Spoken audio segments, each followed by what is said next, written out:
मेरे बेटे की कुंडली में सिंह लग्न की कुंडली है और उसमें जी काल सर्प दोष भी बनता है और पितृदोष भी बनता है। जी जी। पितृदोष के लिए मैं ये चाहती थी कि आप प्लीज ये बताएं कि कि कैसे इनकी सटीक रेमेडी हम क्या कर सकते हैं। 18 साल का हो गया है मेरा बेटा अभी। काल सर्प योग लाल किताब में आप लोगों को नहीं बताया गया है। जी सर। इसका मतलब लाल किताब में काल सर्प दोष का कोई जिक्र नहीं आता है। जी सर। जब हम लाल किताब को अप्लाई करेंगे तो लाल किताब में जो सूत्र दिए हैं सिर्फ उन्हीं को अप्लाई करना है। इसमें पितृदोष है। पितृ दोष की व्याख्या आती है। जी तो सर। पितृ दोष के बारे में हमने चर्चा करनी है। जी सर। पितृ दोष बना किस ग्रह की वजह से है, सबसे पहले उस पॉइंट को देखना है। तो किस के कारण से पितृदोष बना है?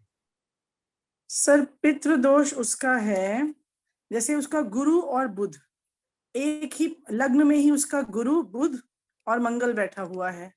ठीक है। मरकरी उसमें रेट्रो, रेट्रो का तो चलो कॉन्सेप्ट नहीं है लाल किताब में।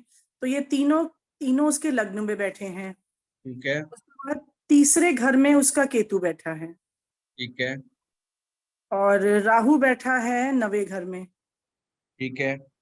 उसके बाद 11वें घर में शनि, चंद्र और शुक्र, 3 ग्रह यहाँ बैठे नहीं, हैं। इतना तो मुझे याद ही नहीं रहता गायत्री जी। पर मेन उसका आपने यही बताया था कि जहां पर गुरु और बुध इकट्ठे बैठते हैं वहां पितृदोष बैठता है। ये बात ठीक है। अब आगे दिखना वाली बात क्या है, सबसे पहले आप लोगों ने किसी भी कुंडली को चेक करने से पहले समझने के लिए क्या करना है कि क्या इस कुंडली में मंगल बद्ध है। सबसे पहले मंगल। आप चेक करा करो मंगल बद्ध है या नहीं।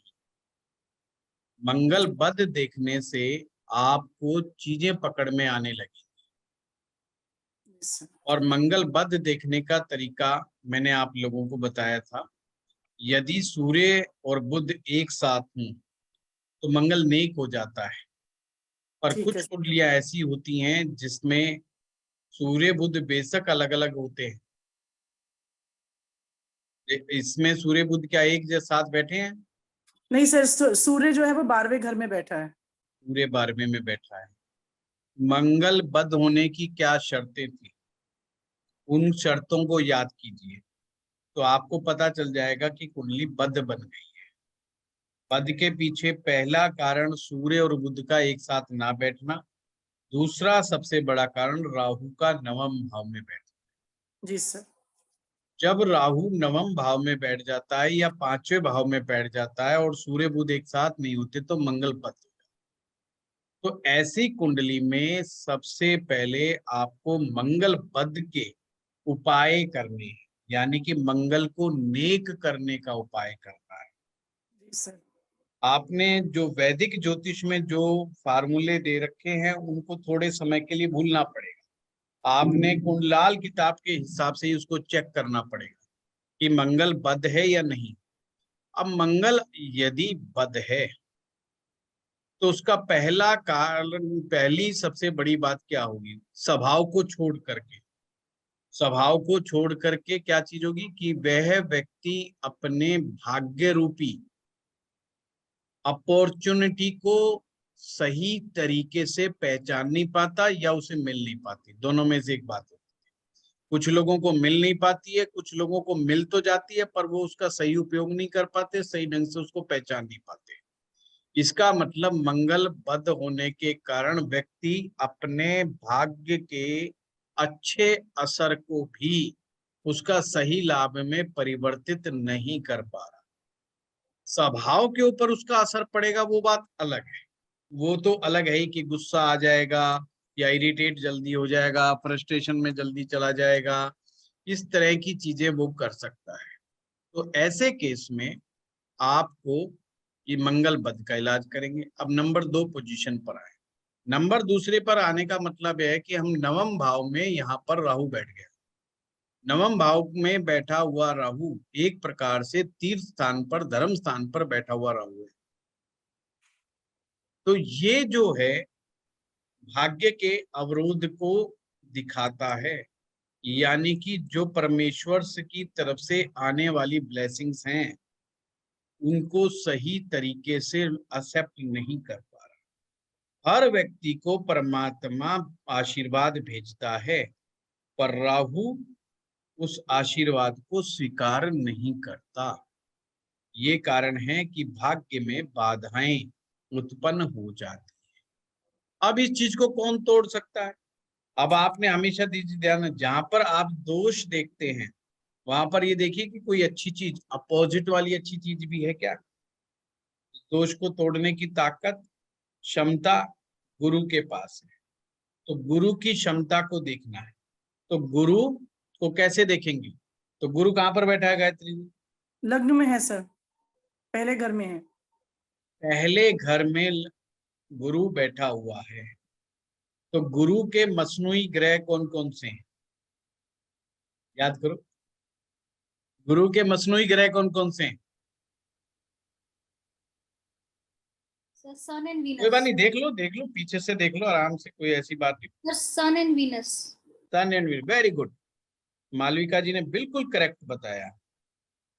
गुरु को एक तरीका ये भी है कि उस कुंडली में देखिए सूर्य के हालात कैसे बैठे हैं और शुक्र के हालात कैसे बैठे। यदि आपको डाउट हो जाए कि गुरु मेरा अच्छा है या बुरा है और उसका निर्णय नहीं ले पा रहे हो आप, कभी कभी ऐसा होता है, जैसे लगन पर गुरु बैठ गया इनकी कुंडली में।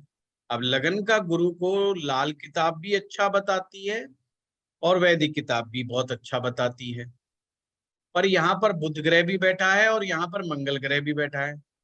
अब कुछ पल के लिए आप कंफ्यूज हो गए कि भाई ये इसको अच्छा मानूं बुरा मानूं क्या मानूं, ये तो कंफ्यूजन वाली बात हो गई। कोई बात नहीं, इसे छोड़े और सूर्य शुक्र पे चले जाएं। अगर कुंडली में सूर्य के हालात और शुक्र के हालात जितने अच्छे होंगे उतना अच्छा गुरु मान लें। तो सूर्य इन्होंने कहा 12वें घर में बैठा हुआ है, तो 12वें घर में सूर्य के हालात अच्छे नहीं होंगे, क्योंकि 12वां घर जो है वहां पर राहु की सत्ता है।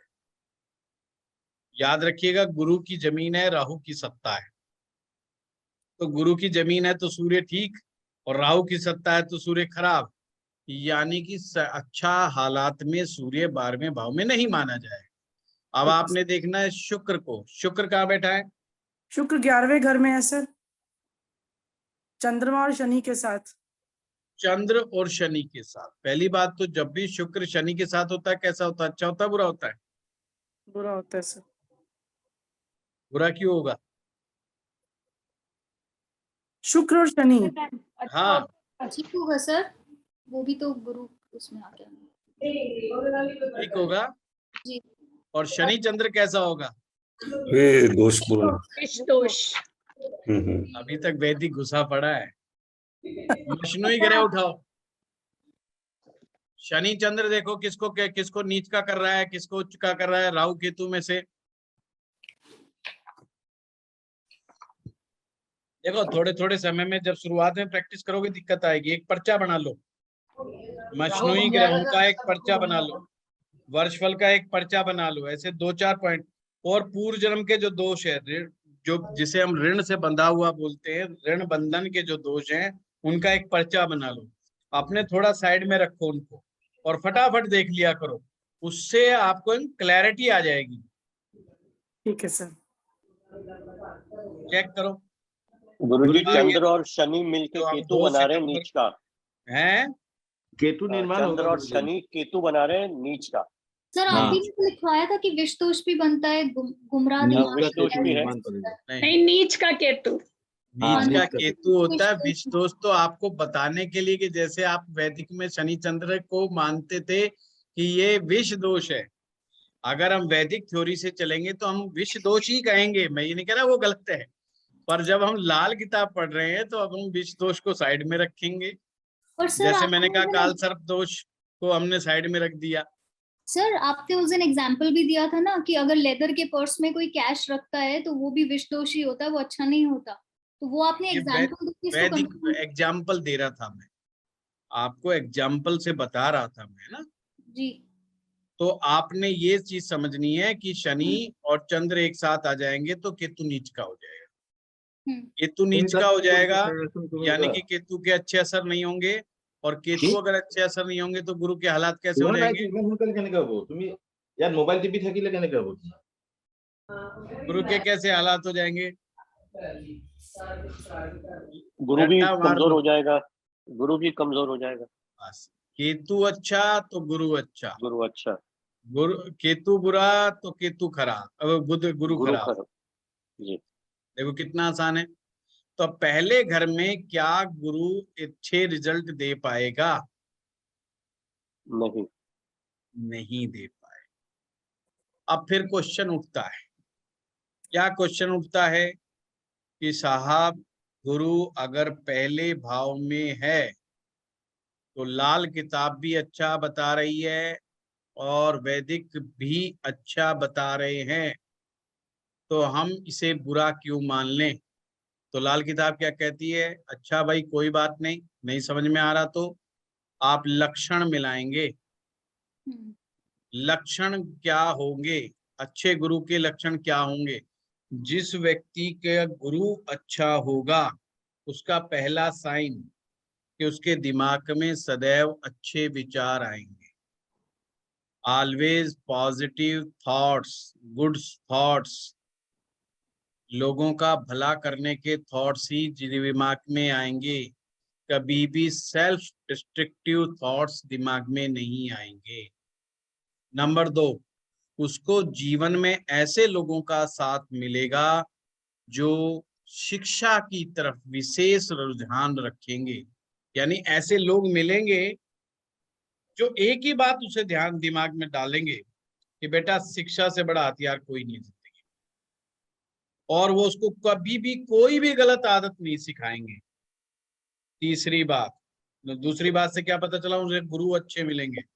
तीसरी बात, जिंदगी में कितनी भी कठिन परिस्थितियां आ जाएं उसकी शिक्षा अधूरी नहीं छूटेगी, शिक्षा वो बहुत अच्छी ग्रहण करेगा ही करेगा। अब फिर क्वेश्चन आता है जी ये कैसे पता करें कि शिक्षा बहुत अच्छी है? लक्षण कैसे पता करें कि शिक्षा बहुत अच्छी है? तो शिक्षा का मतलब यहाँ पर लिया गया है जिसका गुरु जितना अच्छा होगा कि आप पोस्ट ग्रेजुएशन करेगा ही करेगा। आप बोले जी पोस्ट ग्रेजुएशन तो बहुतों ने कर रखी है पर गुरु सबके अच्छे नहीं है, तो फिर उसमें भी कैसे अंतर पैदा करें? उसमें अंतर पैदा करेंगे कि वो अव्वल दर्जे के मार्क प्राप्त करेगा, यानी कि अपने जिस भी ग्रुप के विद्यार्थियों में होगा वहां वो टॉप का विद्यार्थी होगा, सेकंड ग्रेड का विद्यार्थी नहीं होगा, फर्स्ट क्लास का विद्यार्थी होगा। यानी अगर 100 बच्चे पढ़ रहे हैं और 90% वाला टॉपर है तो 90% उसी के मिलेंगे, यानी उन सब में से टॉप करेगा। 95% वाला टॉप करा तो 95 उसके होंगे, कहने का मेरा मतलब ये है। तो बहुत अच्छा होगा। अब हम आगे बढ़ते हैं। अगर वो विद्यार्थी ये भी हो गया है, शिक्षा दीक्षा भी प्राप्त कर ली है, तो वो आगे चल के क्या बनेगा? वो प्रोफेसर बन सकता है, वो प्रोफेसर बन सकता है, वो बहुत बड़ा जज बन सकता है, यानी जुडिशरी के अंदर बहुत अच्छे पद पे जा सकता है। वो ऐसी जगहों पर, ऐसी पोस्ट पर जाएगा जहां पर पॉलिसी मेकिंग होती होगी, जहां पर जैसे अगर वो किसी प्राइवेट सेक्टर में जाएगा, कंपनी में जाएगा, तो ऐसे पोस्ट पे जाएगा, पद पे जाएगा जहां वो कंपनी की पॉलिसी बनाएगा कि कंपनी में कौन कौन सी पॉलिसीज होनी चाहिए, किस चीज को मानना चाहिए, किस चीज को नहीं मानना चाहिए, यानी उच्च पद को सुशोभित करेगा। साथ में अध्यात्म का अध्ययन हमेशा करता रहेगा, बेशक कर्म कांड से दूर रहे। अब ध्यान से समझना, अध्यात्म का अध्ययन करता रहेगा, बेशक कर्म कांड से दूर रहे, बेशक उसको कर्म कांड ना आता हो, पर आध्यात्मिक पुस्तकें चाहे वो किसी भी धर्म की हो, कुछ ना कुछ पढ़ता रहेगा, किसी ना किसी सभ्यता का अध्ययन करता रहेगा, यानी किसी भी कल्चर, पूरे विश्व की किसी भी कल्चर पर वो अध्ययन करता रहेगा। फिर वो साथ में रिसर्च करनी नहीं भूलेगा, बुक लिखना नहीं भूलेगा।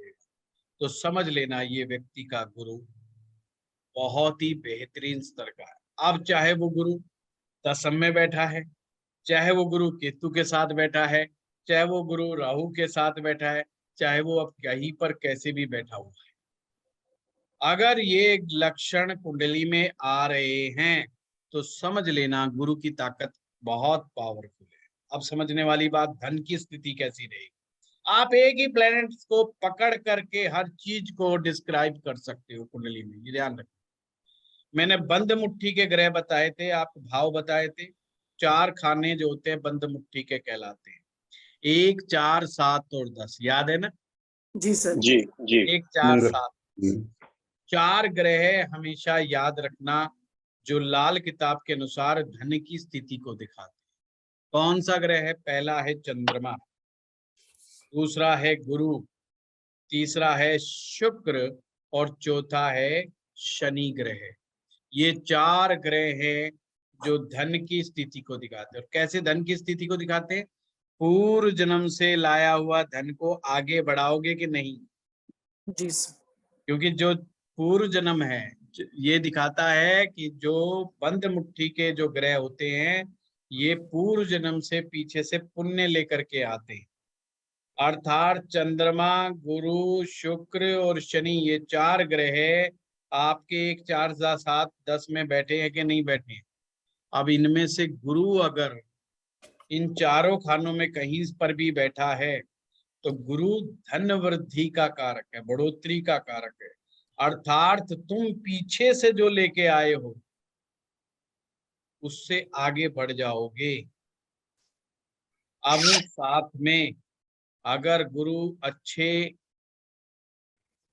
सिम्टम पैदा कर रहा है आपके जीवन में तो समझ लेना कि आप हर वर्ष बढ़ोगे, तिल तिल बढ़ो, यानी कि हर साल तुम्हारी इनकम में इजाफा होगा।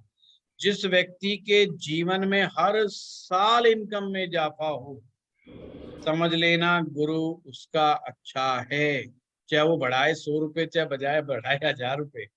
अगर एक नौकरी करता है, वो 3000 रुपये महीना सैलरी है, पर हर साल उसके 100 रुपये बढ़ जाते हैं, समझ लेना गुरु उसका सही काम कर रहा है। ये समझ लेना, सैलरी बहुत बड़ी होने को बहुत बड़ा नहीं माना गया, हर बार वृद्धि को बड़ा माना गया है। तो याद रखना, गुरु को आप धन वृद्धि से भी देख सकते हैं। और मैंने आपको ये भी बता दिया धन को देखने वाले ग्रह भी किस तरीके से, लाल किताब में 4 माने गए। अब इनमें से जो भी ग्रह 1, 4, 7, 10 में आ जाएगा, यानी कि वो आपको धन की वृद्धि, धन की बढ़ोतरी करने वाला ग्रह माना जाएगा। जो व्यापार में लगा हुआ धन होता है, जो आपका लिक्विड मनी होता है, जो ऐसे घूमता रहता है हमारे चारों तरफ, आता जाता है, वो लाल किताब उसको चंद्रमा से दिखती है। सर इसमें से के लक्षण आपको स्पष्ट रूप से पता चल जाएंगे। हाँ गायत्री जी। लक्षण सर, ये तो मुझे सारे लक्षण अपने खुद के लग रहे हैं, पर मेरे बेटे का तो इसमें कोई लक्षण नहीं है। मतलब पढ़ाई लिखाई में तो उसका मन है ही नहीं। नहीं तो मैंने बात क्या कही? मैंने ये कहा कि इसके अच्छे, अभी फिर आप क्या समझ में आया? नहीं आपने गायत्री, हम इस निष्कर्ष पे पहुंचे नहीं, मैं आपको क्लियर कर दूं हम किस निष्कर्ष पे पहुंचे। कोई और बताएगा क्या किस निष्कर्ष पे पहुंचे? हाँ, हमने धन। निष्कर्ष ये बताया था गायत्री जी कि इस बच्चे का शनि चंद्रमा एक साथ है, और शनि चंद्रमा आपने बताया था ना 11वें भाव में। 11वें में। तो शनि चंद्र जब एक साथ होंगे तो केतु नीच के समान फल देगा, हाँ, और केतु जब नीच के समान फल देगा तो गुरु अच्छा बृहस्पति नहीं होगा। नहीं रहेगा। जी तो इस कुंडली में मैं इन सभी को ये समझा रहा हूं कि बेशक गायत्री जी के बेटे का गुरु लगन में है, अच्छा नहीं है। परंतु अच्छा नहीं है। जी ये बता रहा हूँ क्यों, और वो सारा इतना बड़ा एक्सप्लेनेशन क्यों किया है, क्योंकि लाल किताब भी कहती है लगन का गुरु बहुत अच्छा होता है, उसे जी सर। ब्रह्म ज्ञानी कहा है, ताकि कंफ्यूज ना हो जाए सभी लोग। अगर लाल किताब उठा के देखेंगे और देखेंगे गुरु पहले भाव में क्या असर देगा तो उसमें लिखा हुआ ब्रह्म ज्ञानी, तो कंफ्यूजन हो जाएगा या नहीं हो जाएगा? जी हाँ सर। हो जी जाएगा। और वैदिक भी कहती है कि लगन में बैठा हुआ गुरु होगा तो 1000 दोष भी कुंडली में होंगे तो खत्म हो जाएंगे। तो दोनों ही मामलों में गड़बड़ हो गई ना, हो गई। अब जो स्टूडेंट होगा वो तो बेचारा कंफ्यूज हो जाएगा ना, वो कहेगा अब जैसे गायत्री जी ने मुझे फटाफट कह दिया जी तो सब गलत हो गया, मेरे मामले में ठीक है परंतु बेटे के मामले में ठीक नहीं है।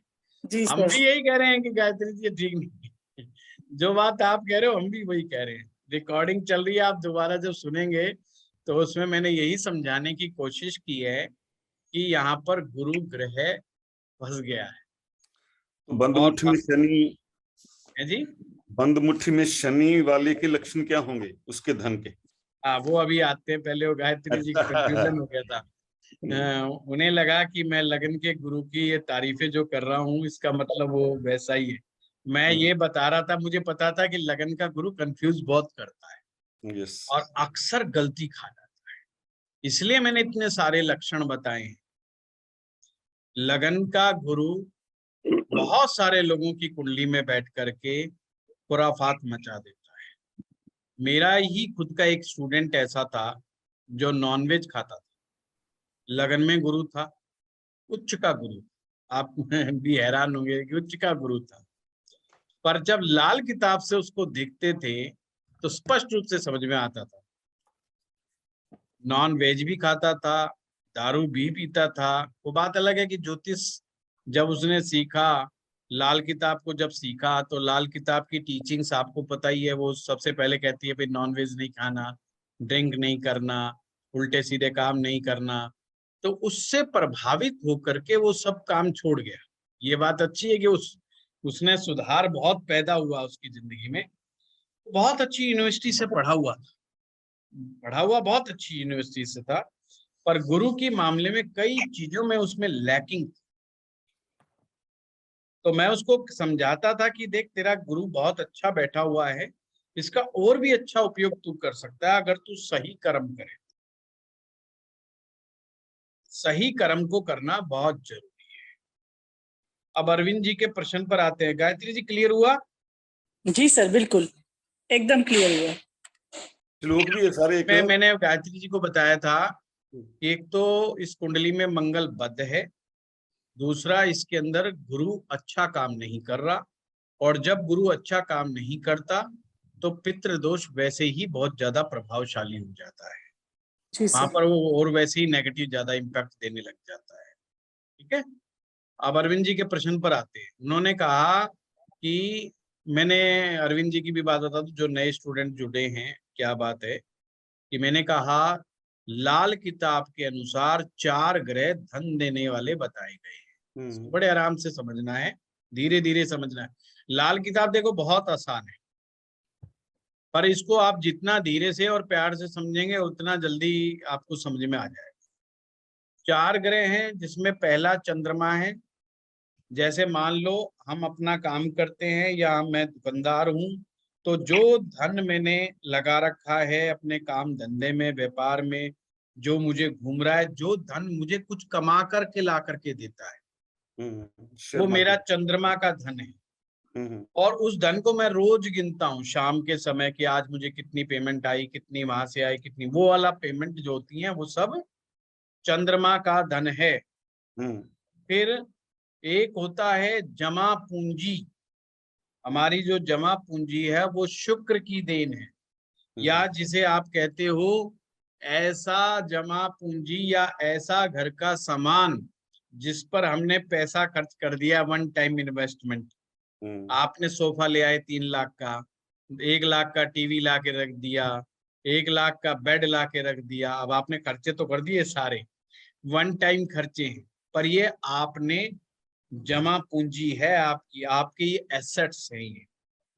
लाल किताब इन एसेट्स को, या कार आपके पास है वन टाइम इन्वेस्टमेंट, अब ये गई 10-15 साल आप चलाएंगे, 10 लाख की कार ले आए मान लीजिए, ये सब शुक्र है।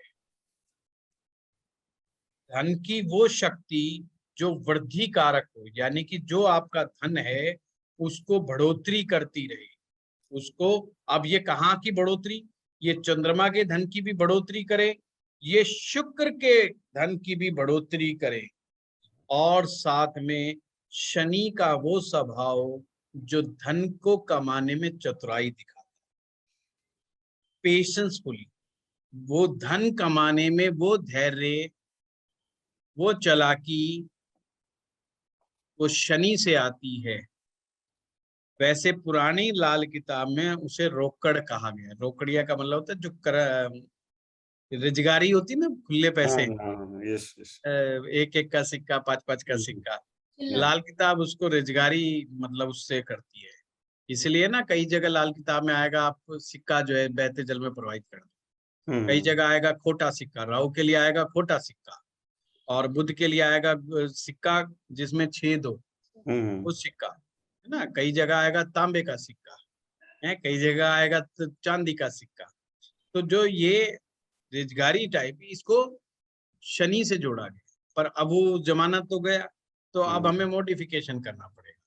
अब हम कहेंगे वो चालाकी, जो धैर्य, जिसके अंदर धैर्य भी शामिल है, जिसमें पेशेंस शामिल है, जो व्यापार के लिए बहुत जरूरी है, या टेक्निकल स्किल्स। टेक्निकल स्किल्स, हर बिजनेस की कुछ टेक्निकल स्किल्स होती हैं जो कि धन को वृद्धि करने के सहायक सिद्ध होती है।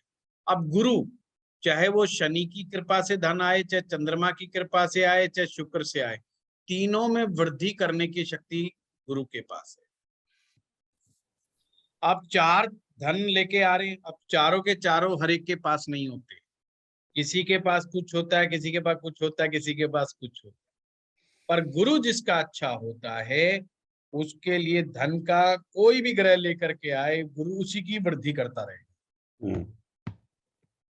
जैसे कोई व्यक्ति इंजीनियर है, कोई व्यक्ति डॉक्टर है, आर्किटेक्ट है, कोई भी टेक्नीशियंस है, कोई भी चीज है जो टेक्निकल नॉलेज के कारण जो चीज हो रही है, या कोई टीचर है, और टीचर मैथ का टीचर है, बेसिक टेक्निकल स्किल है, कोई कारीगरी दिखा रहा है, कोई मोटर मैकेनिक है, वो सब शनि के आने, शनि की शिक्षा दीक्षा है। अब इसकी वृद्धि करने का काम भी गुरु ही करेगा। क्लियर हुई बात? सिंपल है। अब लाल किताब क्या कहती है? 2 तरीके। पहला तरीका यह है कि वो बंद मुट्ठी के खानों में आ जाए, यानी 1, 4, 7, 10 के बीच में आ जाए, कहीं पर भी आ जाए, तो ये माना जाएगा कि ये व्यक्ति पूर्व जन्म में जितना इसने धन कमा रखा था उससे ज्यादा ही कमाएगा इस जन्म में, यानी उससे आगे बढ़ा। कि अगर मान लीजिए फॉर एग्जाम्पल, एक व्यक्ति जब मरा तो उसका पिछले जन्म में 1 करोड़ रुपया रख के मरा, तो इस जन्म में अब उसकी यात्रा 1 करोड़ से आगे की होगी, 1 करोड़ से आगे की होगी। अब उसने उससे आगे कमाना है। अब इन धन वाले ग्रहों में चारों में से कोई भी एक ग्रह आना जरूरी है। उसकी थ्योरी का कहने का मतलब ये है कि तो आप पीछे से आगे बढ़ेंगे। अब मान लीजिए कोई भी नहीं है, मतलब चारों में कोई ग्रह नहीं बैठा, तो लाल किताब उसे नाबालिग टेवा कहती है।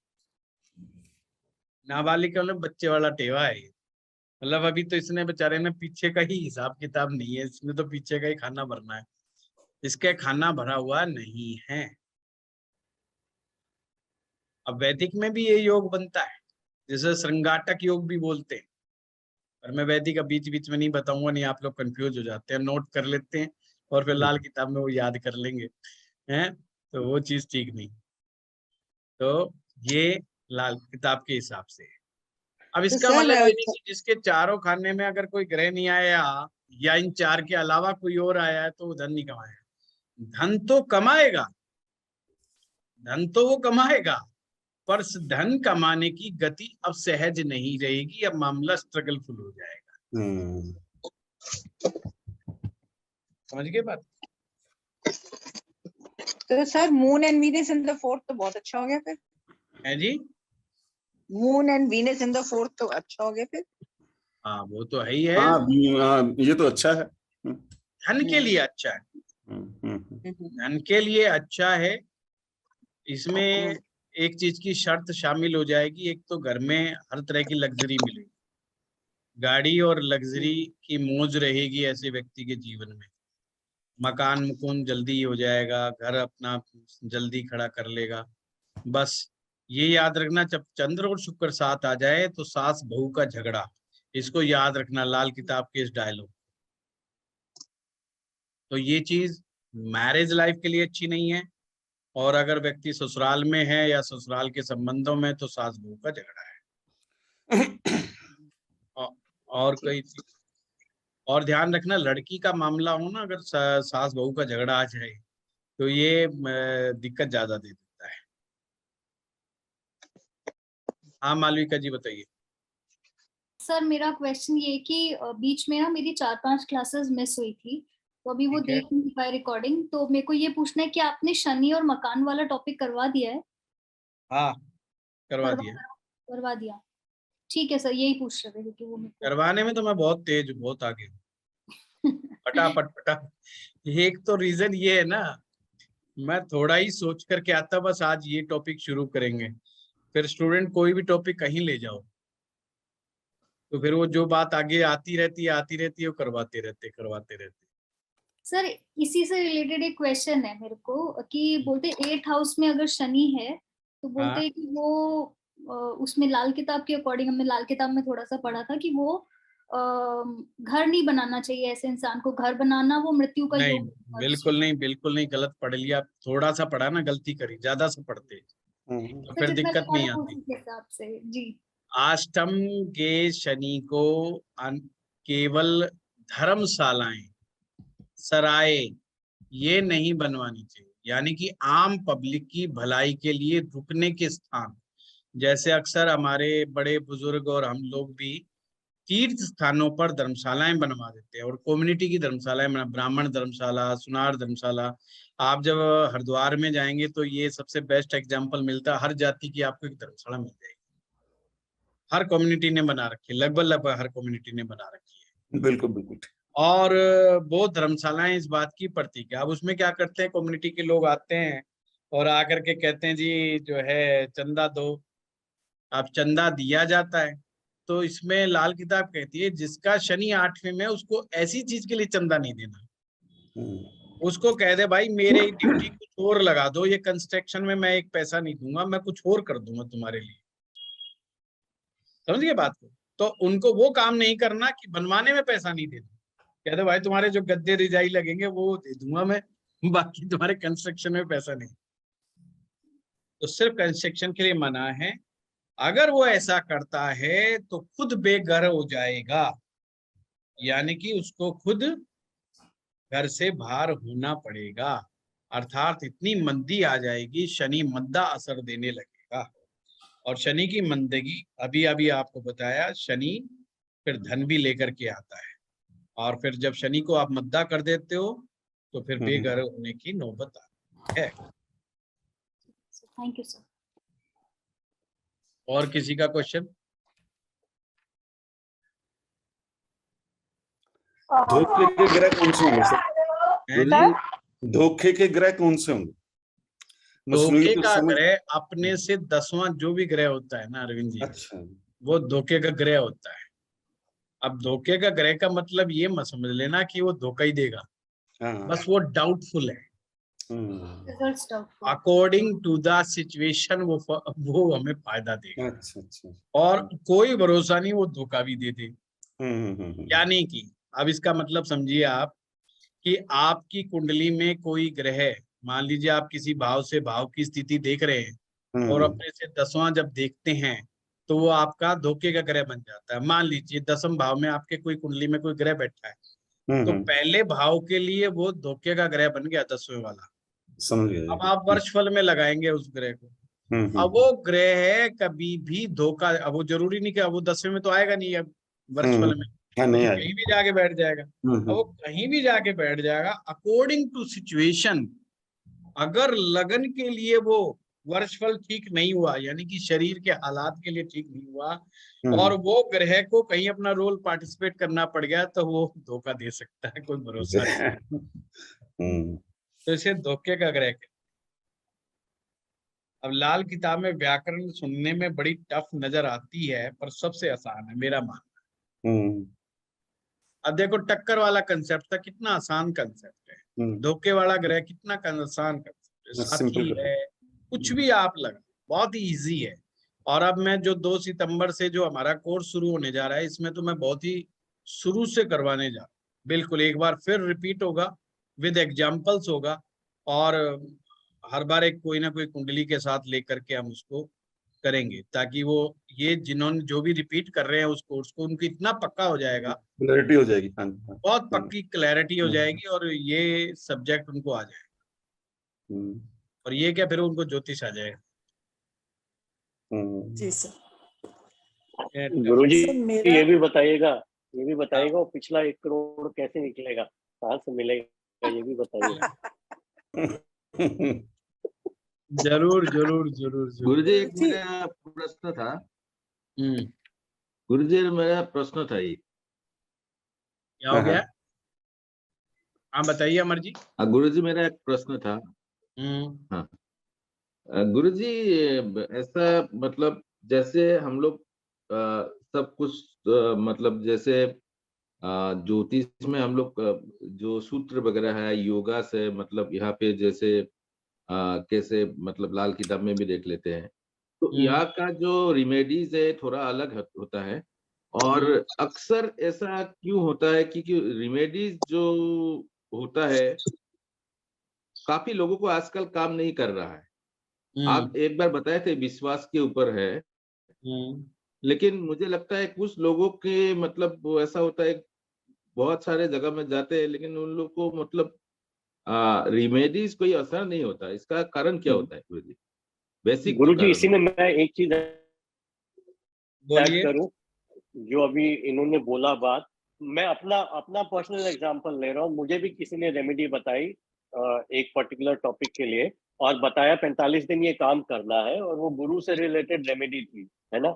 जो बताया मैंने किया, जिंदगी में पहली बार 45 दिन लगातार कोई काम किया गुरुजी, अपने आप में यही मेरे लिए अचीवमेंट थी। लेकिन वो काम नहीं आई रेमेडी। जब दोबारा पूछा क्यों नहीं हुआ या क्यों असर नहीं किया, तो उन्होंने बोला मैंने बोला मैं तो सब कुछ खा पी रहा था मतलब इस पीरियड में, अब गुरु का रेमेडी करना है 45 दिन और नॉनवेज भी साथ में चल रहा है इस पीरियड में, तो एकदम उन्होंने वो पॉइंट उठा दिया कि आपको ये पीरियड में तो ये खाना ही नहीं चाहिए था। मैंने कहा तो ये आपको बताना चाहिए था मुझे। तो बात की बात आधी बताई या क्या जो भी है, इफेक्ट नहीं हुआ, जबकि ये लाल किताब की रेमेडीज बहुत ज्यादा इफेक्टिव मानी जाती है। चलिए, बहुत अच्छा क्वेश्चन पूछा। इस बहाने आपको एक सूत्र भी बता देता हूँ। एक लाइन आपने सुनी होगी, संकल्प से सिद्धि। सुनी है आप लोगों ने? संकल्प से सिद्धि, संकल्प से ही सिद्धि। जी। आपके चौथे भाव से संकल्प शक्ति देखी जाती है और 10वें भाव से सिद्धि देखी जाती है। जब भी हम कोई उपाय की शुरुआत करते हैं, चाहे वो मंत्र साधना हो, चाहे लाल किताब की रेमेडी हो, चाहे वो वैदिक रेमेडी हो, कोई भी रेमेडी हो, हर रेमेडी का आरंभ संकल्प से होता है। और संकल्प आपके चौथे भाव से बिलोंग करता है। चौथा भाव किसका है? मन का भाव है, मन की शक्तियों का भाव है। जब हमारे मन की शक्तियां कमजोर होती हैं तो हमारी संकल्प शक्ति कमजोर होती है। इन लोगों की संकल्प शक्ति कमजोर होती है तो पहले उसे चेक करेंगे कि किनकी कुंडलियों में सबसे ज्यादा डाउट रहता है कि उनकी रेमेडी काम नहीं करेगी, या वो गलत रेमेडी करेंगे या सही ढंग से नहीं करेंगे। जिनकी कुंडली का चौथा भाव कमजोर होता है, 4th हाउस कमजोर होता है। चौथे भाव को कमजोर कैसे देखेंगे हम लाल किताब के हिसाब से? कौन बताएगा? बड़ा इजी है। कैसे देखेंगे संकल्प शक्ति? चंद्रमा से गुरुजी, चंद्रमा से देखेंगे। बहुत बढ़िया। चौथा भाव माँ का है तो माँ के भाव में आकर के तो कोई ग्रह शरारत करता नहीं है। राहु भी कसम खा करके बैठा रहता है, शनि भी गड़बड़ नहीं करता है, तो करता कौन है? चंद्रमा को देखना है। चंद्रमा अगर पीड़ित होगा तो चौथा भाव अपने आप पीड़ित हो जाएगा, संकल्प शक्ति कमजोर पड़ जाएगी। चंद्रमा कमजोर कैसे देखते हैं? याद करो, किसी को याद है? ग्रहण लग रहा होगा, शनि के साथ हो, ग्रहण लग रहा हो, शनि के साथ हो, और राहु के साथ, राहु शुक्र के बैठा आसान होगा आसान वाला, आसान नीच वाला घर बताओ। में, नीच घर में आ शुक्र जाए, बैठा हो नीच हो वहां जाए। पर।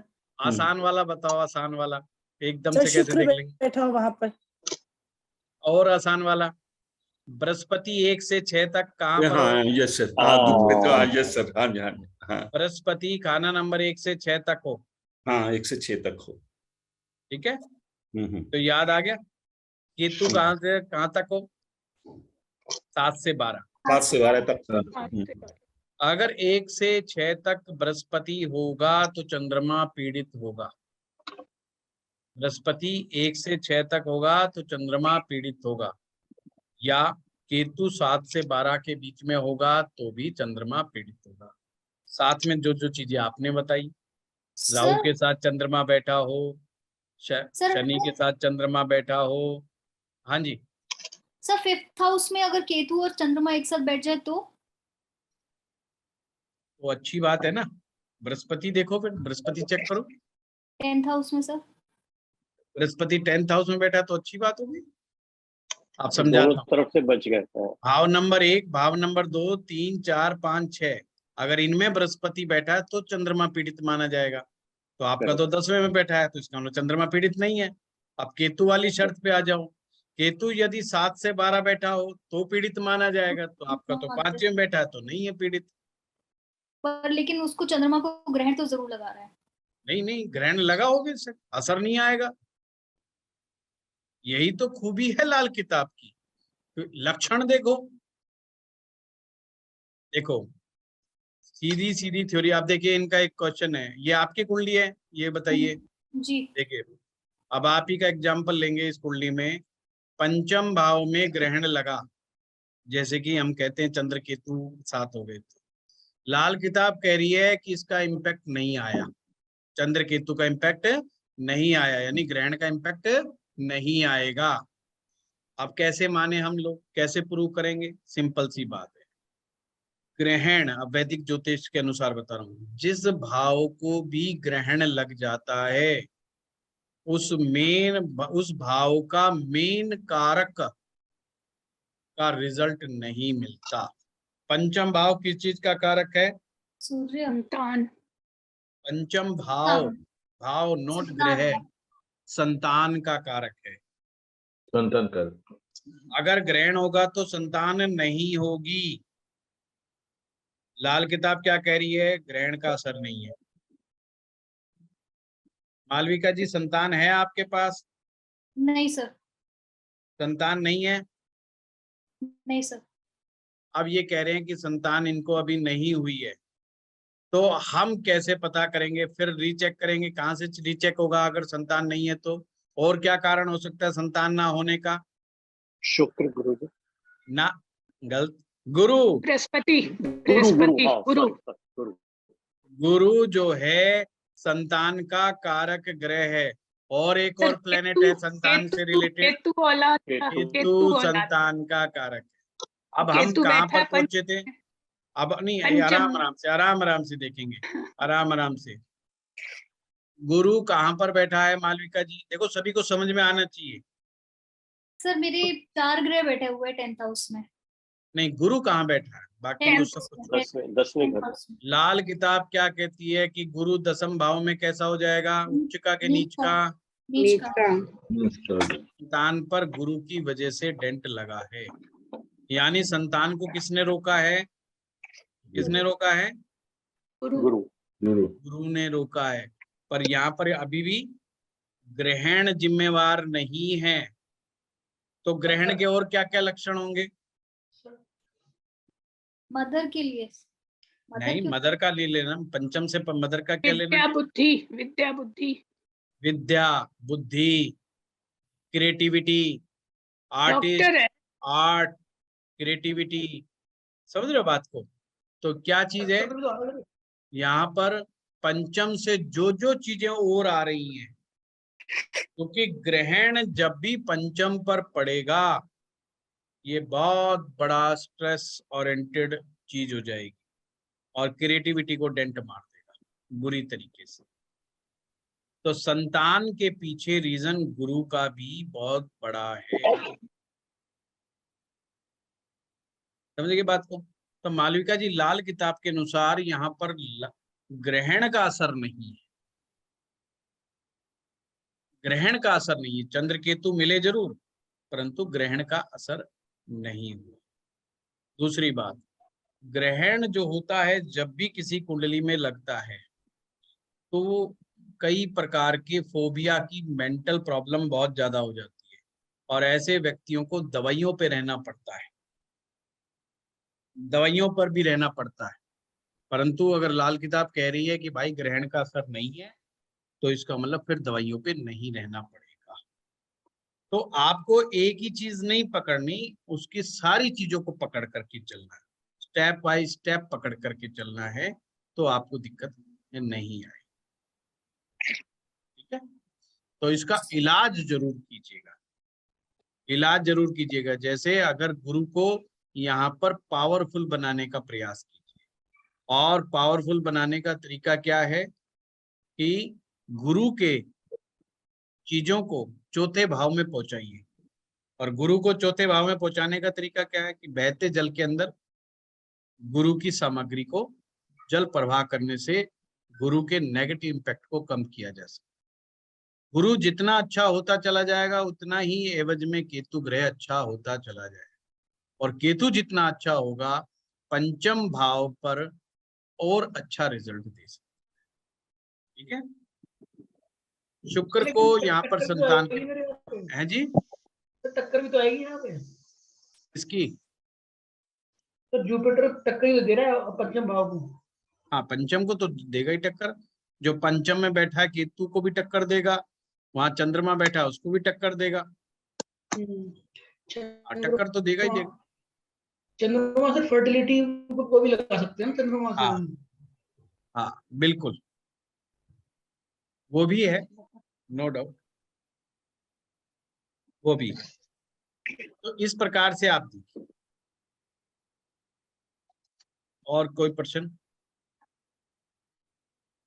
गुरुजी, आपने बोला है कि जो भी ग्रह दशम में बैठा होता है वो अभी आपने जो पहले आप एक्सप्लेन कर रहे थे उसको एक बार फिर से एक्सप्लेन कर देंगे? मैंने तो बहुत सारी चीजें बोल चुका। जो आपने बताया था कि किया। लगन से, जैसे लगन से दशम में जो भी प्लैनेट बैठा होता है हाँ, वो धोखे का ग्रह, तो वहाँ पे जो भी प्लैनेट बैठा होगा हम उसके कार्य के तत्व को लेंगे। यदि वहाँ पे दशम में मंगल बैठा होगा तो हम उसको कैसे लेंगे? समझा नहीं। वो अरविंद जी ने ये पूछा था कि धोखे का ग्रह कैसे देखते हैं, कि धोखे का ग्रह का मतलब होता है जो ग्रह डाउटफुल हो जाता है। ये बंद कर लीजिए अपना, किसी की आवाज आ रही है।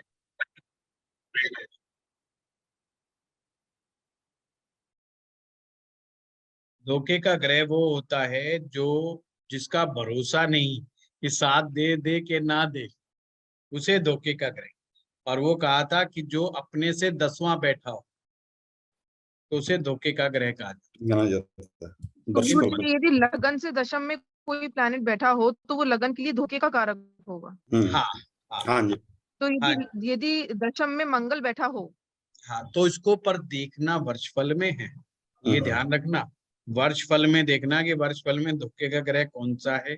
देखो जो आपको बताए गए ना, जो ग्रह जो सिस्टम है, मैक्सिमम आप जाइए और वहां पे वर्षफल में देखिएगा कि इस बार साथी ग्रह कौन सा आया हुआ है। जिस ग्रह को भी आप प्रेडिक्ट करने जा रहे हैं ना, जिस ग्रह के बारे में आप विश्लेषण करने जा रहे हैं, उस ग्रह से रिलेटेड आपने सारे पॉइंट को देखना है। 5वें में कौन सा बैठा है, जो उसका 5वें में बैठा होगा वो उसका साथी ग्रह बन जाएगा, अर्थात वो उसको मदद देगा। उसका बुनियादी ग्रह कौन बैठ जाएगा, यानी कि उसको जो मदद जो देने वाला एक और ग्रह, बुनियाद का मतलब होता है नींव, स्ट्रेंथ देने वाला हो, वो 9वां होगा। इसी प्रकार उसको टक्कर मारने वाला जो उससे 8वां बैठा होगा वो टक्कर मार देगा। मतलब जो भी कोई भी ग्रह आकर के अपना 8वां अगर उसको देगा तो वो टक्कर मार देगा, वो बचना चाहिए। अगर टक्कर लग गई उसको तो पीड़ित हो गया उसको। तो ये सारे पॉइंट आपने मद्देनजर रखने होंगे। उससे 10वें में बैठा होगा तो वो डाउटफुल हो जाएगा, वो धोखा भी दे सकता है। धोखा देने का मतलब ये है कि एक ग्रह जिससे हम उम्मीद करके बैठे हैं कि हमें धन देगा इस महीने, और किसी ने कह दिया हाँ भाई तेरे को पेमेंट मैं दे दूंगा क्योंकि तेरी पेमेंट मैं लौटाना चाहता हूँ और फलानी तारीख को मैं तेरी पेमेंट दे दूंगा।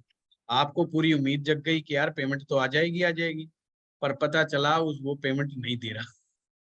टाइम पे उसे कहते धोखे का ग्रह, वो धोखा हो गया अपने साथ, तो चीट कर गया। यानी कि वो प्रेडिक्शन, जैसे कई बार लोग कहते हैं, प्रश्न पूछते हैं कि मैंने किसी व्यक्ति से पैसा वापस लेना है और वो व्यक्ति कह रहा है हाँ मैं आपको पैसा दूंगा,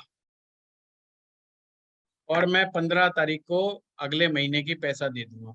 अब वो जोशी से पूछ रहा है कि ये मेरा पैसा वापस आ जाएगा कि नहीं आ जाएगा।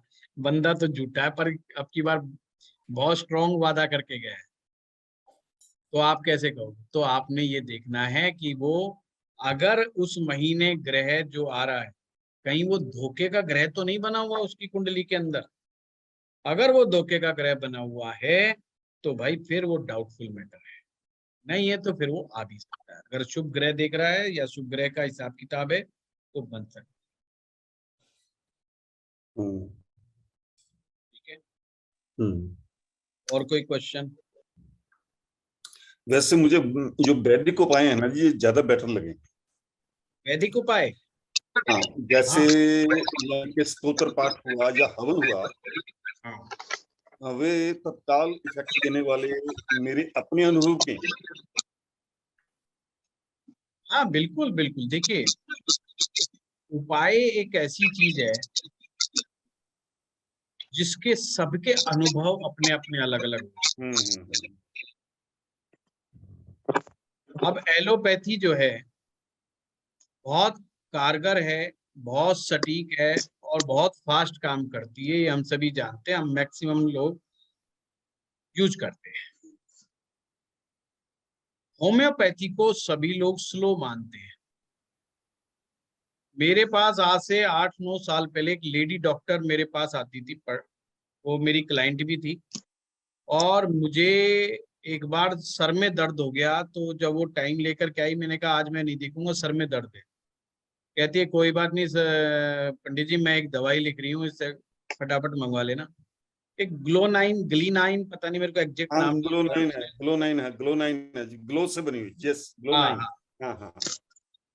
4-5 उसने छोटी छोटी गोलियां बना करके उसी समय दी, और वो मैंने दवा रखी।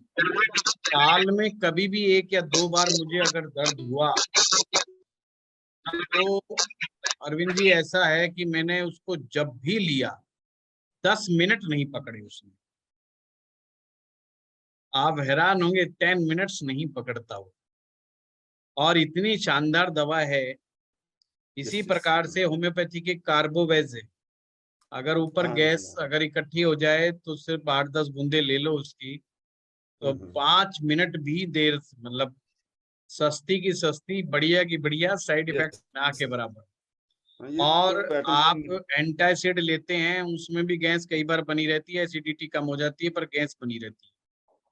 ये सारे केमिकल हैं, ये केमिकल नहीं है, ये केमिकल। तो कुछ लोगों को कुछ चीजें बहुत जल्दी असर करती है, और पर ऐसा नहीं है कि होम्योपैथी की हर दवा जल्दी असर करती होगी, ऐसा बिल्कुल भी नहीं है। तो मैं इतना प्रभावित हुआ, मैंने कभी खुद भी ली, दूसरों को भी दिलाई, पर नो रिजल्ट, नहीं आया रिजल्ट, बिल्कुल भी परिणाम नहीं आया। इसी प्रकार से आयुर्वेदिक में भी लोगों के अनुभव अलग अलग हैं। कुछ लोगों को आयुर्वेदिक बहुत अच्छी सूट करती है और किसी स्पेसिफिक बीमारी में बड़ी अच्छी सूट करती है। तो ये सभी के अनुभव अलग अलग है।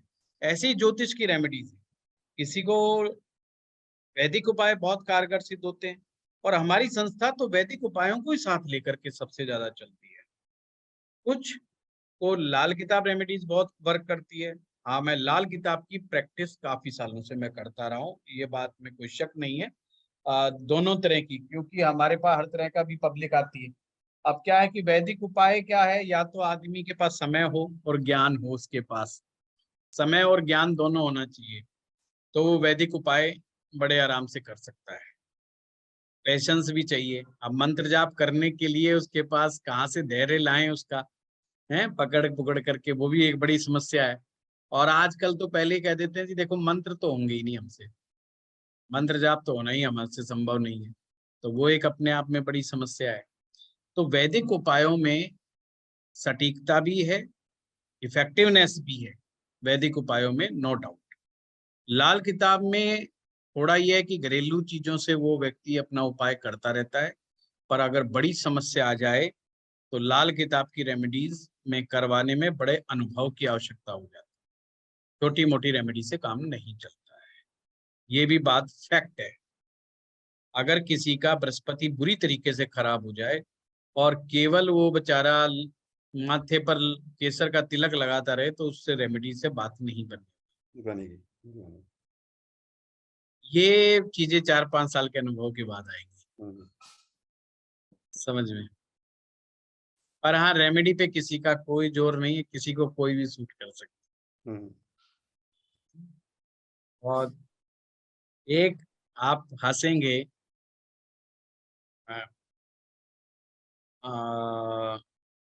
एक यंग लड़का वो कहीं शादी करना चाहता था। अब वो उसको मैंने एक भगवान शिव का उपाय बताया, और वहां वो एक ऐसे मंदिर में जाता था जहाँ काल भैरव की मूर्ति थी, और काल भैरव की मूर्ति ऐसी लग रही थी कि जैसे भगवान शिव की मूर्ति हो। पर फर्क ये था कि वो काल भैरव की मूर्ति के साथ एक कुत्ता भी था। अब उसे पता ही नहीं था काल भैरव होते कौन है। वो पट्टा जाता था और रोज काल भैरव पे मत्था टेक के आता, अपनी मनोकामना बोल करके आता कि मेरी शादी हो जाए। अब बड़े कमाल, ये बात उसने बताई, मुझे तो नहीं पता था। हमने तो कह दिया जा करके ये मंत्र पढ़ आइयो। मंत्र भी वो भगवान शिव का ही पढ़ के आता था। अब उसकी बात पक्की होगी, वो बड़ा प्रसन्न हुआ। वो मेरे पैरों में गिर गया। आने के बाद उसने मेरे पैर पूर दबाए बड़े अच्छे से कि गुरुजी काम बन गया और बहुत अच्छा और फलाना। मैंने कहा यार बड़ा जल्दी ही बन गया तेरा तो काम।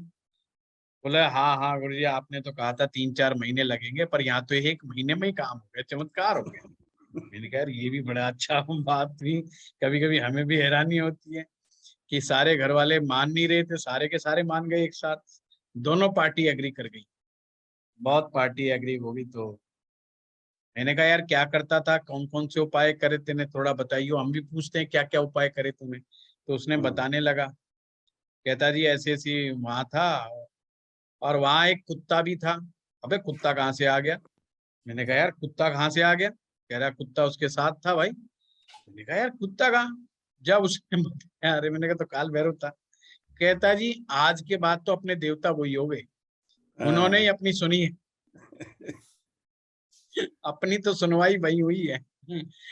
उसे भी नहीं पता था, फिर उसे पता चला। अच्छा पढ़ा लिखा बच्चा था।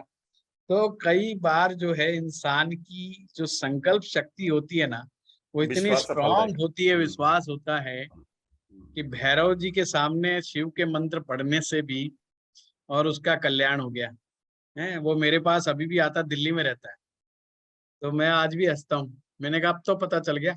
अब वो आज तक काल भैरव भगवान का भगत है, काफी साल हो गए उसकी शादी को। तो उपायों का कोई वो नहीं है कि जिस पर विश्वास जम जाए, जहां पर कनेक्शन बन जाए ना, वो चीज बहुत इम्पोर्टेंट सर काल क्वेश्चन पूछ लो। किनसे डिपिक्ट करते हैं? शनि महाराज से है जी। काल भैरव कौन मतलब किससे करते हैं? काल भैरव के लिए शनि भगवान से भी संबंध है, काल भैरव का संबंध राहु से भी है, शनि से भी है, नो डाउट। तो देखा जाता है राहु कौन से भाव में बैठे हैं, शनि कौन से भाव में।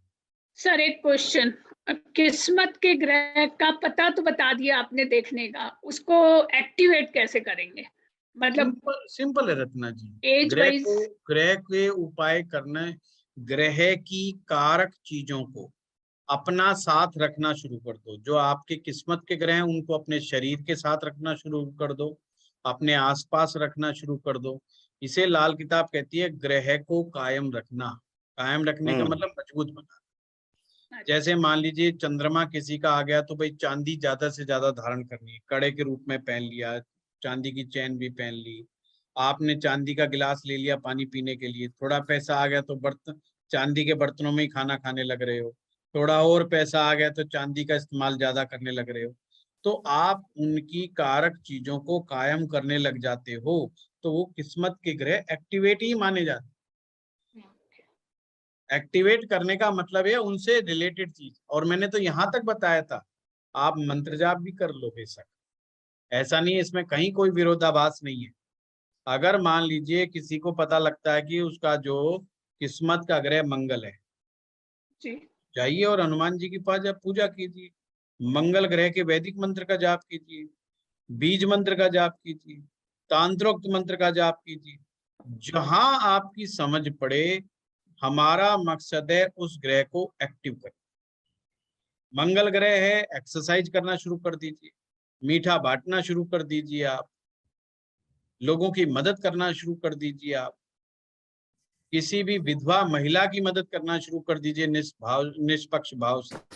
आपको ये सारी चीजें फायदा देने वाली है। भाई का कभी साथ मत छोड़िए, आपका मंगल एक्टिवेट ही रहेगा। और दूसरा सर, एक इसमें लाल किताब में सावधानियां भी है ना, एक तो रेमेडी है और एक सावधानियां है। वो सावधानियां वही थी जो मैंने एक दिन आपको करवाई थी कि चंद्रमा छठे भाव में हो तो पानी का दान नहीं करना। आज भी जिक्र आया कि शनि 8वें भाव में हो तो सराय नहीं बनवाना। 7वें घर में गुरु हो तो पीले वस्त्र दान नहीं देने। 7वें घर में गुरु हो तो अपने घर में मंदिर नहीं बनाना। ये सावधानियां हैं। सावधानियों में वो चीजें भी आती हैं, प्रिकॉशंस, क्या नहीं करना, क्या नहीं करने मतलब गलत चाल चलन नहीं करना है, शराब नहीं पीनी है, नॉन वेज नहीं खाना है, ये सब सावधानियां हैं।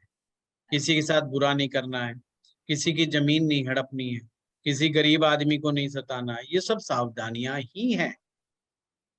सिंपल वैदिक नियम भी वही है? हाँ।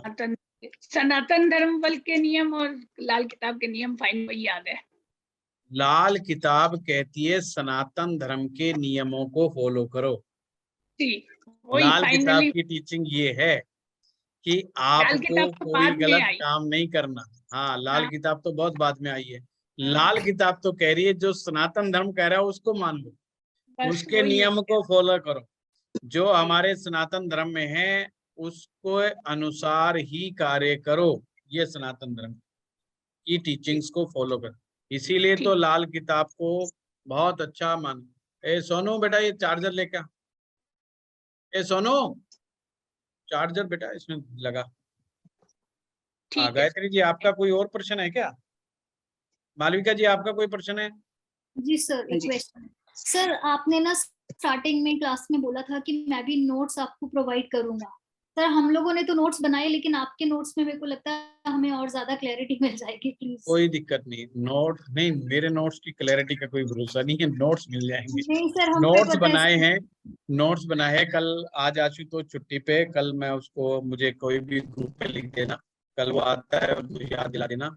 सारे बने पड़े हैं, पीपीटी बनी पड़ी है, पर मेरी आदत पीपीटी से नहीं है, तो मुझे थोड़ा सा बंधा बंधा सा फील होता है पीपीटी से, कि मुझे लगता है बांध के रख दिया कि मैं ना दाएं जा पा रहा हूँ ना बाएं जा पा रहा हूँ, है ना। बाकी थोड़ा अब देखिए, आज मैं पता कितना बड़ा रिलैक्स महसूस कर रहा हूँ। पूछो क्यों? क्योंकि कोई आज खास स्पेशल चैप्टर मुझे नहीं पढ़ाना, तो मेरे है ना बिल्कुल ना सर के ऊपर ना कंधों पर तनाव है ना सर पे तनाव है। ऐसा मुझे बहुत आनंद आता है। और वैसे ये बहुत रिस्की है टीचर के लिए कि कोई कहते खुला खेलो, आ जाओ भाई, कौन जो मर्जी प्रश्न पूछ लो, इतना बड़ा रिस्क है ये है। पर जो है जी सर, बस यही क्वेश्चन था सर नोट्स के लिए। सर मुझे नोट्स आपको मिल जाएंगे, नोट्स हमारे बने पड़े हुए हैं। वो मैं किसी कारण जानबूझ करके आपने याद नहीं दिलाया, बीच में दे नहीं पाया। कल आता है, कल सारे जितनी पीपीटी बनी हुई है सारी भिजवा देता हूँ आपके पास। Thank you so much. Sir मुझे ग्रुप के ये अंदर पूछना था आ जाएंगे कि जैसे इसके मैंने जो अभी आपसे नई पीपीटी बनेंगी 2 सितंबर से मैं बनवा रहा हूँ। वो नई पीपीटी बहुत शानदार बनेगी। ये वाली तो कल ही मिल जाएंगी आपको। 2 सितंबर वाली जो आ रही हैं उनको मैं बहुत ही अच्छे टेक्निक से मतलब काम करवा रहा हूँ उस पर। हाँ गायत्री जी। सर मुझे सिर्फ ये पूछना था कि मुझे अपने बच्चे के लिए रेमेडी एक तो करनी है बृहस्पति की और एक मंगल की। नहीं, अभी कोई नहीं करनी गायत्री जी, जब तक पूरा सही ढंग से कुंडली ना देखी जाए, वर्षफल ना देखा जाए। ये तो हम बता रहे हैं क्लास के उससे, ये पर्सनल सजेशंस नहीं है बिल्कुल भी, क्योंकि क्लास में गलती होने के चांसेस बहुत ज्यादा हो जाते हैं। मैं सिर्फ आपकी बात को ही फॉलो कर रहा हूँ। तो जितनी सूचना आप दे रहे होते हो ना, सिर्फ मैं उसी सूचना के आधार पर बात कर रहा होता हूँ, क्योंकि हमने अपनी निगाह से तो देखा ही नहीं होता उसको। लेकिन जुपिटर की रेमेडी करने में तो कोई ऐसे रिस्क वाली बात नहीं है। क्यों नहीं है? अच्छा, हाँ, जुपिटर सोच सकता है। देखिए, जब तक हम बच्चे थे हमें लगता था चीनी बहुत अच्छी चीज है, तो जब घर में कुछ खाने को नहीं मिलता था तो हम लोग चीनी के डब्बे से चीनी पार करके ले जाया करते, और तो कुछ है नहीं तो चीनी पार कर लो। तो कोई कहता है चीनी खा रहे हो, तो हम कहते चीनी तो है, इसमें कौन सी बुराई है। जब 40 साल की उम्र में आए तो पता चला चीनी तो बहुत डेंजरस चीज है। बोला तो हम चुरा चुरा के क्या खा रहे थे, है ना। अब हम जो है सोच में पड़े रहते हैं, टीवी में बताते हैं चीनी मत पियो, अगर तुम्हें डायबिटीज नहीं है और 40 के पार हो गए तो भी चीनी मत पियो। अब जरूरी नहीं कि जो अगर आपको कह रहा है चीनी नहीं पीना चाहता तो इसका मतलब ये नहीं कि वो शुगर वाला है, बस ये है कि वो शुगर से बचना चाह रहा है, ये भी हो सकता है। ठीक है सर, ओके। तो बहुत सारी चीजें हमें जो बहुत अच्छी नजर आती हैं, जरूरी नहीं कि वो अच्छी हो। अब चीनी से अच्छा क्या होगा?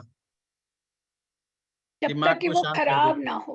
नहीं, बचपन में उसी को सर सर क्या मतलब अभी 2 सितंबर से जो हमारी क्लासेस शुरू होंगे, आपने बोला उसमें हम बहुत सारे केसेस करेंगे। तो आप ये गायत्री जी का जो बेटा है, आप उसका ही चार्ट हम लोगों को दे दीजिए। हम लोग पहली बात तो मैं उसी का चार्ट लूंगा। वैसे तो मेरी एक आदत है कि क्लास के स्टूडेंट जो मुझे प्रोवाइड कराते हैं मैं वही लेता हूँ। जिन्होंने मेरे साथ वैदिक कोर्स किया है वो जानते हैं इस बात को। मैं जो है पुरानी मतलब सेलिब्रिटी की कुंडलियां ज्यादा नहीं करा के राजी, मैं आप ही लोगों की कुंडलियां लेता हूँ। ये बढ़िया है सर, सेलिब्रिटी नहीं आ रहा ना सर, ये बढ़िया है। सेलिब्रिटी वाले की झूठी कुंडलियां होती हैं सर, ना उनकी कुंडली असली होती है, ना उनकी घटनाएं असली होती हैं। हाँ, बिल्कुल ठीक बात है। उनकी असली वैलिडेट करना बड़ा मुश्किल है। एक तो हम उनको बहुत नजदीक से नहीं जानते, सबसे बड़ी बात है हम बहुत नजदीक से समझते नहीं हैं उनको। और जितना हम लोग अपनी कुंडलियों को नजदीक से, अपने लोगों को नजदीक से समझते हैं, हम जितना अच्छा इनपुट दे सकते हैं ना किसी के बारे में, तो दूसरा कोई नहीं दे पाए। अगर मेरा कोई बचपन का पेड होती है ना वो तो है जी, सेलिब्रिटी की जो हम खबर सुनते हैं वो तो सारी पेड होती है ना। वो तो प्रॉपर प्रोपेगेंडा है, वो तो एक पेड़ होती हैं। बताइए, मुझे पता चला कि वहां पर जो है हमारी स्टूडेंट है, उसका बच्चा भी जो है वहां पर है। वहां पर कोई कलाकार को जब लॉन्च किया जाता है तो उससे पहले एक कंपनी को हायर किया जाता है, वो उसकी जो है ना एक मेकओवर करता है उसका, मतलब एक उसकी एक इमेज मेकओवर करते हैं गुरुजी, ताकि वो किसी तरीके से खबरों में आए। समाचार चैनल उनके बारे में कुछ ना कुछ छापे, तो कोई इवेंट्स क्रिएट करवाते हैं वो लोग, कोई चीजें जनरेट कराते हैं। कई बार वो फोटोशूट होते हैं गुरुजी, फोटोशूट एजेंसी होती है सर। फोटोशूट के, हाँ वो पीआर जो एजेंसी होती है, कई बार वो षड्यंत्र में नाम लेकर के आते हैं, कई बार वो कॉन्स्पिरेसी क्रिएट करवाते हैं, तो ताकि लोग उनके बारे में चर्चा करें, हाइलाइट्स में बने रहने के लिए। जो अभी देखिए ना शाहरुख खान के लड़के के बारे में कितनी बात हो गई। अगर वो फिल्म में आता तो पक्की बात है कि कोई शायद ना देखता उसको, पर अब वो आर्यन खान का नाम इतना चर्चा में आ गया, आप लोग जरूर देखने जाएंगे।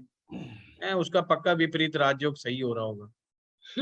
मूवी रिलीज होने से पहले कोर्ट में केस करा देते हैं जानबूझ के। कोर्ट में केस करा देते हैं, लड़ाई करा देते हैं, झगड़ा करा देते हैं, कोई ना कोई विवाद करा देते हैं, कोई ना कोई विवादित बात करा देते हैं। किसी दूसरे कलाकार को जिसका काम नहीं चल रहा उसको कह देंगे उसको गाली दे दे, वो गाली दे देगा, फिर वो चर्चाओं में आ जाएगा। तो बड़े भारी चक्कर होते हैं, तो उनकी खबरें का सच्चापन नहीं होता। जितना मैं किसी कलाकार को, मैंने 1-2 कलाकारों को मैं बहुत करीब से थोड़ा समझ पाया हूँ, तो ये फैक्ट बात है कि जो बाहर बातें आती हैं वो सच्ची बातें नहीं होती हैं। ये बात तो मैं कह सकता हूँ। कुछ नेताओं को मैं बहुत करीब से जानता हूँ, तो नेताओं के बारे में तो मैक्सिमम बात गलत होती है।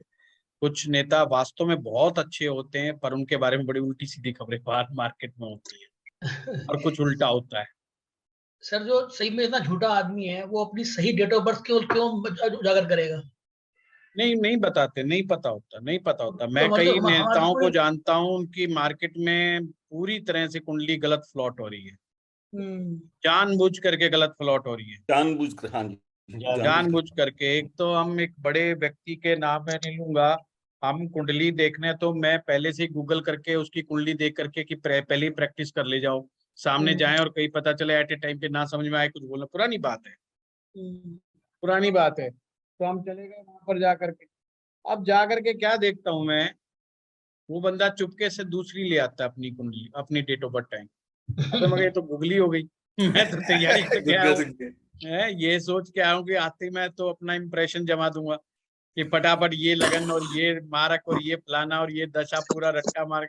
वहां पता चला कुंडली बदल गई है। तो ऐसा भी हो जाता है। पर मुझे उस बात से एक बात पता चली कि ये इनकी मार्केट में कुंडलियां गलत फ्लॉट होती हैं। और दूसरी बात, मैं नक्षत्र दिल्ली में लगता है, एक मेला लगता था फरवरी में, आजकल शायद लगता है कि नहीं लगता पता नहीं, लगता है सर, लगता है। और बड़े बड़े ज्योतिषियों ने उनकी कुंडलियां टांग रखी और सबने गलत टांग रखी।